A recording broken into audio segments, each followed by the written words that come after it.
Saya diberikan teguran dan saya harus belajar dari kesalahan itu. Intinya apa yang kita usahakan itu atau apa yang kita jalani itu, kita benar-benar memahami dan cinta terhadap hewan yang namanya sapi itu.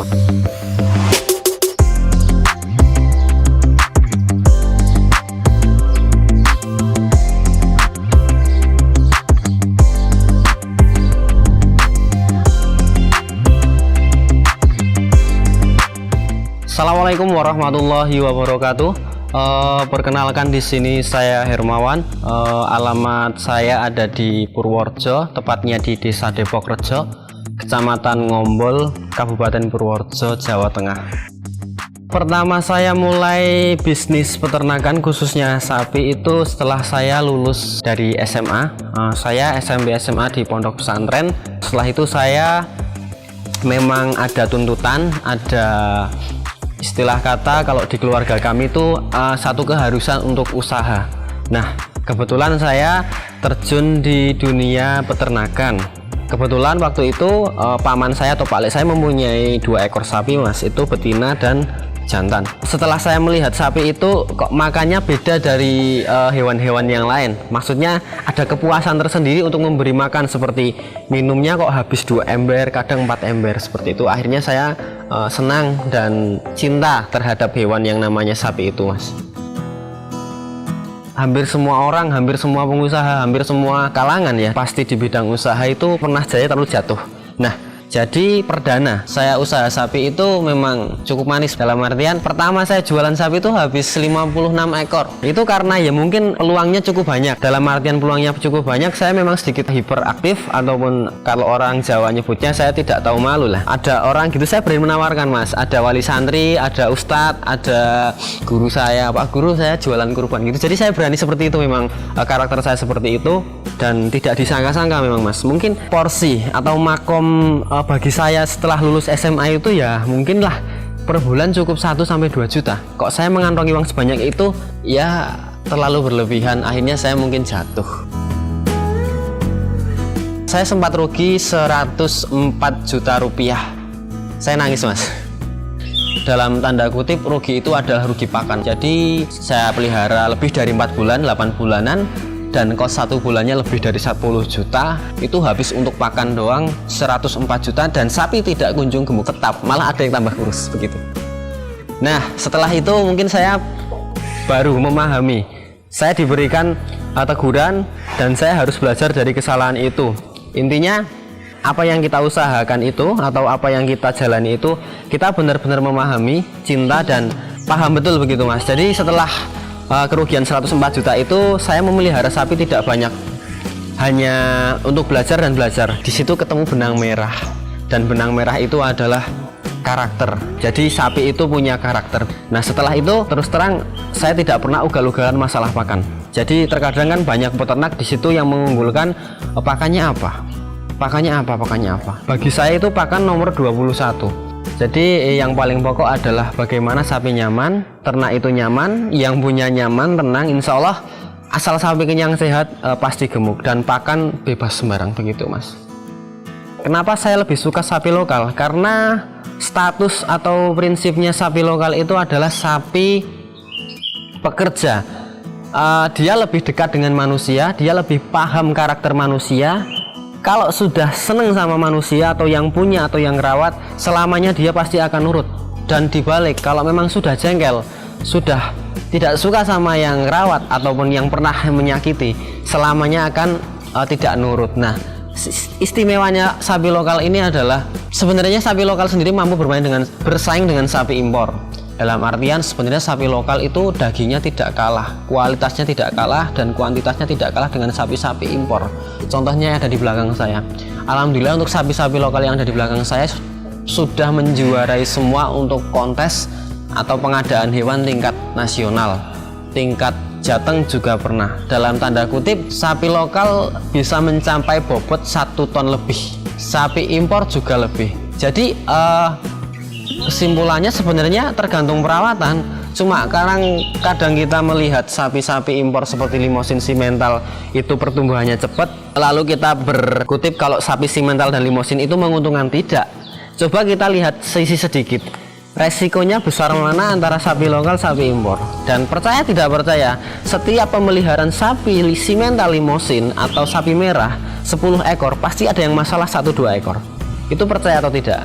Dan coba dipelihara sapi PO 10 atau 20, insya Allah sehat semua, cuma pertumbuhannya memang sedikit lambat. Artinya apa? Jadi sebenarnya untuk mencapai target yang diinginkan itu sama saja, cuma tergantung kita pengelolaannya gimana, kita manajemennya gimana. Dan saya yakin insya Allah mungkin 5 tahun atau 10 tahun ke depan sapi lokal khususnya sapi PO, sapi putih itu mampu dan berani bersaing dengan sapi impor segala jenis. Nah, kalau perawatan sapi lokal sendiri itu cukup mudah mas, pakan sedikit nggak perlu banyak, pakan enak pakan nggak enak cukup sedikit. Yang kedua cuma butuh berjemur. Jadi pemahaman orang kadang sapi kalau dijemur susut, sapi kalau dijemur kadang berkurang dagingnya dan lain sebagainya. Tidak, yang berkurang itu keringatnya. Nanti kalau dikasih minum, dikasih air mandi itu kembali lagi kok. Kalau berjemur itu tujuannya untuk ya cuma, saya memahaminya, masa ya sih setiap hari kita makan tidur dok. Kadang kan butuh berjemur, jalan-jalan juga. Jadi setiap habis makan selalu kalau tidak hujan sapi-sapi kami pasti berjemur dilanjut jalan-jalan, entah ditunggangi dan lain sebagainya. Tidak membedakan sapi lokal sama sapi impor, kami menganggap semua sapi sama, cuma karakter yang berbeda. Ada yang maunya dikipasin, ada yang maunya panasan, ada yang maunya setiap hari basah, ada yang maunya setiap hari kering. Itu bagaimana cara mengetahuinya? Ya yang setiap hari yang melihara. Jadi kembali lagi ke praktek dan titen, begitu mas. Bagaimana cara melihat sapi prospek besar atau prospek 1 ton dengan sapi yang tidak bisa besar tapi bisa gemuk? Itu kembali lagi ke genetik. Pertanyaannya adalah, mas pakannya apa kok bisa gede-gede banget kayak gitu? Pakan lagi, jangan salahkan pakan, jangan unggulkan pakan. Karena apa? Ya prinsip kita sama, mungkin sapi sama manusia ya, asal kenyang sehat pasti gemuk. Tapi kalau kita kenyang makan banyak, pikirannya stres seperti saya sekarang skripsi gitu, mungkin kurang. Jadi kembali lagi ke kita, yang penting sehat, tenang, bahagia, kenyang itu pasti gemuk. Nah catatannya satu, bedakan antara sapi gemuk dan besar. Kalau sapi besar itu tinggi panjang, gede tinggi panjang, tulangnya besar, kulitnya tebal, itu besar. Kalau sapi gemuk ya udah dagingnya banyak. Jadi kembali lagi membedakan sapi yang, cara memilih sapi yang bisa besar sama yang tidak bisa besar adalah ke genetik. Kalau ayahnya itu lebih detailnya ya, kalau ayahnya atau pejantannya dan indukannya atau betinanya gede, itu insya Allah pedetnya atau anaknya nanti bisa gede juga. Lain hal dengan sapi yang mungkin punten nun sewu, indukannya kecil, pejantannya kecil, itu bisa gemuk banget, tapi kalau tinggi panjang gede mungkin susah. Itu untuk gambaran secara nyata seperti itu mungkin ya. Tapi kalau tidak bisa melihat pejantan atau indukannya secara langsung, mungkin kita bisa melihat ciri-cirinya. Dan ciri-ciri itu sendiri mungkin bisa dipahami berbagai kalangan. Nanti sudah mungkin sudah cukup banyak yang liputan tentang cara memilih bakalan ya. Dari segi kepala gede, kaki-kaki gede karena kaki mungkin pondasi, ekor juga kulit tebal, itu merupakan ciri-ciri utama memang. Tapi kalau saya pribadi, saya kurang yakin kalau tidak melihat betina ataupun indukannya. Ketika saya melihat sapi betina atau indukannya atau pejantannya itu gede-gede semua dan anaknya kecil, saya berani mengatakan kalau ini sapi bisa besar. Kenapa? Karena memang ya genetiknya genetik besar, tidak menutup kemungkinan minimal anak itu seperti ayahnya atau seperti ibundanya. Lain hal dengan sapi-sapi yang kita tidak tahu asal mulanya atau kita tidak tahu genetiknya dari mana, ya mungkin seperti itu bisa besar, tapi kalau indukannya atau pejantannya cuma 5 kintal atau 400 kilo, 4 kintal, ya sudah kurang lebih seperti itu dan tidak bisa untuk prospek seperti yang diharapkan, seperti yang teman-teman lihat 1 ton up gitu, mungkin susah ya, bisa tapi susah sekali, butuh waktu yang cukup lama. Itu seperti itu mas. Jadi kembali lagi ke genetik dan terahnya.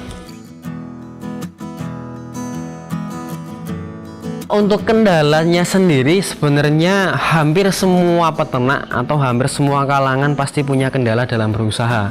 Khususnya kami yang beternak, mungkin semua peternak sudah tahu kendalanya adalah satu, Mas, pakan. Pakan itu cukup mahal. Kadang kalau di logika di nalar itu nggak ketemu. Masa iya pakan sapi sama daging sapi mahal? Pakan sapi mau nggak mau ya tetap dijalani. Tapi ya alhamdulillah masih ketemu, Mas. Nah mungkin itu masih rezeki gitu ya, Mas ya. Nah tapi lain hal dengan teman-teman yang lain, mungkin kalau kendalanya seperti itu ya sama, cuma kita menyikapinya bagaimana kita memberikan manage atau mengatur biar ketemu gitu, Mas. Intinya kendala saat ini yang paling berat adalah untuk pakan sapinya sendiri sama daging sapi, mahalan pakan sapinya. Terima kasih untuk pemirsa sedulur semua. Alhamdulillah saya Hermawan juga membuka usaha. Di situ baik kita usaha bareng, join, kita tukar pikiran boleh, kita belajar bareng boleh, membeli sapi boleh, menjual sapi boleh. Nah kesempatan tahun ini, bulan ini saya masih berfokus pada penjualan hewan kurban. Untuk harga-harga sapi kurban kami cukup ekonomis, berkualitas insya Allah dan amanah pastinya. Dan kami selalu memberikan perawatan segala hal, dari perawatan kesehatan, kecacatan, pakan, biaya ongkir, sampai hari H atau hari yang ditentukan penyembelihan. Bahkan penyembelihan pun kami menerima jasa penyembelihan karena memang sudah mendapat sertifikat atau legalitas dari MUI, Majelis Ulama Indonesia begitu. Nah untuk sapi-sapinya sendiri harganya mulai dari 18 juta sampai harga berapapun ada kami insya Allah. Untuk kontak kami sendiri, Facebook saya Setia Hermawan, lalu untuk channel YouTube saya juga ada, Mas, Setia Farm juga. Instagram kami juga ada, @setiafarm. Oke teman-teman semua, terima kasih sudah menonton channel Cap Capung. Jangan lupa like, comment, share, subscribe juga. Buat sedulur semua, apabila banyak pertanyaan, banyak yang kurang jelas, bisa dikutipkan di kolom komentar. Nanti harapannya juga untuk pertanyaan kepada saya bisa langsung japri. Dan terima kasih sudah menonton pula. Banyak tutur kata yang kurang berkenan bagi Bapak atau antum semua, saya mohon dimaafkan. Billahi taufik wal hidayah. Assalamualaikum warahmatullahi wabarakatuh.